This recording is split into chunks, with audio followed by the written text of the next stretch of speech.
जय शिवराय, जय शंभूराजे. मित्रांनो, आपण चाललो आहे अंबरनाथच्या प्राचीन शिवमंदिराच्या दर्शनाला.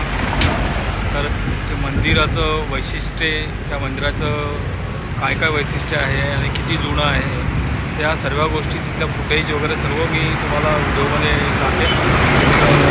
चला भेटूया आपण मंदिराच्या जवळ.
आलो आपण आता शिवमंदिराच्या जवळ.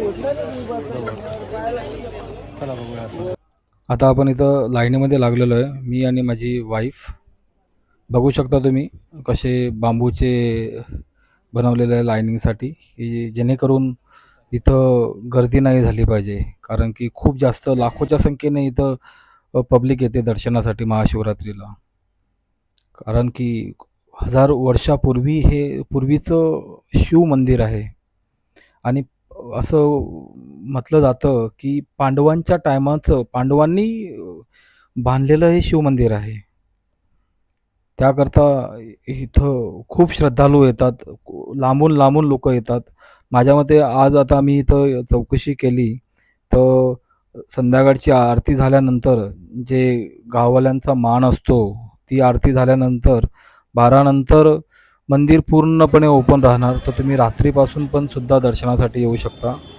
रात्रीपासून तर उद्या आणि जोपर्यंत श्रद्धाळू येतात तोपर्यंत मंदिर ओपन असते, असं इथं आम्हाला सांगण्यात आलं.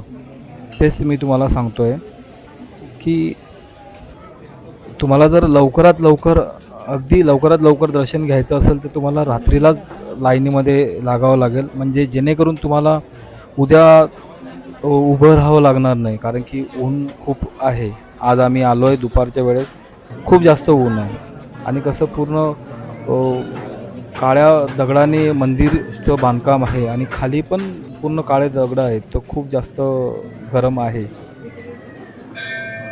दर्शन आमचं खूप छान झालं. तरी पण आम्हाला एक साधारण 1 ते 1.5 तास लागला दर्शनासाठी. पब्लिक आहे, कारण की सर्वांना माहिती आहे की महाशिवरात्रीला आपल्या अंबरनाथच्या शिव मंदिरामध्ये खूप जास्त गर्दी होते. खूप जास्त लाखोच्या संख्येने पब्लिक येते. त्याकरता ज्या लोकांना माहिती आहे, जे दरवर्षी येतात, ते लोक 1 दिवस अगोदरच येतात आणि नंतर मग आपल्या परिसराच्या बाजूला जे शिवमंदिर असेल तिकडे जाऊन दर्शन घेतात शिवरात्रीला. असं आहे. आता बघा आम्ही गाभाऱ्यामध्ये उतरतो आहोत.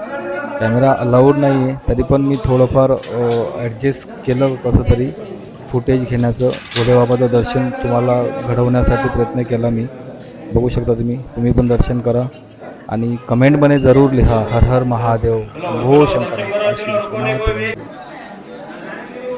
जे मंदिराची संस्था जी देखभाल करते त्यांचं इथं बॅनर्स लागलेले आहे, तुम्ही बघू शकता. खूप मस्त इथं मॅनेजमेंट केलेलं आहे. आपण शिवरात्र रात्री 12 वाजेपासून सुरू होणार आहे, तरी पण भक्तांची खूप जास्त गर्दी आहे. बघू शकता तुम्ही, खूप जास्त आणि खूप मस्त आणि सुंदर मॅनेजमेंट केलेलं आहे इथं. तुम्ही पण या शिवरात्रीला आणि भोले बाबाचं दर्शन घ्या. जय भोले, जय भोले, जय भोले. दर्शन खूप छान झालं आमचं. तुम्ही पण या. लहान मुलांना सुद्धा घेऊन आलं तरीही इथं गर्दी होण्याचं काही कारण नाही, कारण की सुंदर सुरसुरळीत मस्तपैकी मॅनेजमेंट केलेलं आहे त्यांनी. आता तुम्ही इकडे बघा, बाहेर आल्यानंतर डाव्या बाजूला आपल्याला पूर्ण आकाश पाळणा बरेचसे राईड्स आहे जे तुम्ही एन्जॉय करू शकता, आणि ते आज संध्याकाळपासूनच स्टार्ट होणार आहेत. कारण की तिथं आम्ही चौकशी केली तर आज संध्याकाळपासून तिथं पूर्ण राईड्स वगैरे एक पूर्ण जत्रा आपली सुरू होणार आहे. तुम्ही बघा, इथून पूर्ण रॅलिंग केलेली आहे पूर्ण बांबूची. तर तुम्ही भोलेबाबाचं दर्शनसुद्धा घेऊ शकता आणि इथं मुलांना तुम्हीसुद्धा एन्जॉय करू शकता. पूर्ण राईड्स, आकाश पाळणा, पूर्ण ट्रेन, डान्सिंग कार, बऱ्याचशा गोष्टी आहे, खूप सारं आहे. तर नक्कीच व्हिजिट करा. आज संध्याकाळपासून सुरू होणार आहे. मजा येईल मस्त, कारण की मुलांना पण अशीच मजा पाहिजे. तर बघा, बाहेर पूर्ण बॅनरिंग केलेले, पूर्ण स्टॉल्स लागलेले, पूर्ण टोटली स्टॉल्स आहे. पूर्ण रस्त्याला लागून दोघं बाजूने स्टॉल्स आहे. वेगवेगळ्या टाईपचे स्टॉल्स आहे, कपड्यांचं, खाण्याचं, टॉयज आहे, हे मुलांचे खेळण्याचं आहे. खूप सारे स्टॉल आहे, मिठाईचे आहे. काही काही आता अजून लावत आहे, तर काही काही लावले आहेत, काही काहींनी लावले आहेत. पण संध्याकाळपर्यंत सर्व तुम्हाला ओपन दिसेल, कारण की 90% तर तिथं लोकांनी एकदम स्टॉल ओपन करून बसलेले आहेत टोटली. तर तुम्ही संध्याकाळी जर आलात तर तुम्हाला 100% तुम्हाला पूर्ण जत्रा भरलेली दिसेल. आम्ही दुपारी आलो आहोत, म्हणून आज दुपारपासून लोक सर्व सेटअप करायला घेतात आणि संध्याकाळी 6-6:30 वाजेपासून स्टार्ट होते. पूर्ण तुम्हाला म्हणजे मेन जो सिग्नल आहे, सिग्नलपासूनच आपली जत्रा स्टार्ट होते. तिथूनच तुम्हाला स्टॉल, तिथूनच तुम्हाला गर्दी भेटेल. हे बघा, इथं पण आता स्टॉल लागलेला आहे. म्हणजे उपासाचं बरेचसे मतलब सर्व काही आहे. खाण्याचं, खाण्याचे, पिण्याचे, सरबत वगैरे, ज्यूस, सर्व काही स्टॉल्स आहे. तुम्ही काही खेळणी मुलांना घ्यायचं असेल ते घेऊ शकता. हे बघा, कवट म्हणून आहे. हे पण खूप चांगलं फळ आहे. सीझन फळ आहे. खूप छान आहे. त्याची टेस्ट मस्त आहे. तुम्ही पण एकदा टेस्ट करा तिकडे. आम्ही घेतलंयत. हे बघा, इकडे पण स्टॉल लागलेले आहे. आपलं दर्शन झालेलं आहे. कसा वाटला तुम्हाला व्हिडिओ नक्कीच कमेंट करून सांगा. आवडला असेल तर लाईक करा, शेअर करा आणि आपला नवीन चॅनल आहे, चॅनलला सपोर्ट करा, सबस्क्राईब करा. जय शिवराय, जय शंभूराज, ओम नमः शिवाय.